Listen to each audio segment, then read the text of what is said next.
சுந்தரேசன் நிலைமை அடுத்தது என்னவா இருக்கும்? சுந்தரேசன் சஸ்பெண்ட் பண்ணியாச்சு, கோர்ட்டுக்கு வந்துட்டாரு. நீதிமன்றம் மீண்டும் அவரை பணியில் அமர்த்தும். நீதிமன்றம் பணியில் அமர்த்தும். ஏன் சஸ்பெண்ட் பண்ண, என்ன காரணத்தை சொல்லலாம்? போலீஸ் அதிகாரிகள் எதையும் சொல்ல முடியாது. போலீஸ் அதிகாரி எதையுமே சொல்ல முடியாது. நீதிமன்றமே என்ன பாராட்டுது, நல்ல இதா இருந்தா அப்படின்ற மாதிரி அவர் சொல்றாரு.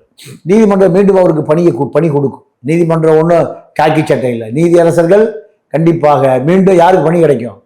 சுந்தரேசனுக்கு. அதே டிஎஸ்பி, அதே மாயவரத்தில் அதே கள்ளச்சார வியாபாரிகளுக்கு பெரிய அதிர்ச்சியை கொடுக்க போகிறார். பாலச்சந்தர் மாற்றப்படுவார். யார்? டேவிட்சன் ஆசீர்வாதம் இல்லை, அவர் மேல் எந்த குறை இல்லைங்க. அதாவது அவர் சுந்தரேசனை பழிவாங்குவதாக இருந்தால் காஞ்சிபுரத்தில் சஸ்பெண்ட் பண்ணியிருப்பார். எங்க? காஞ்சிபுரத்தில் மயிலாடுதுறைக்கெல்லாம் போட மாட்டார். அவர் அதெல்லாம் செய்வதே இல்லை.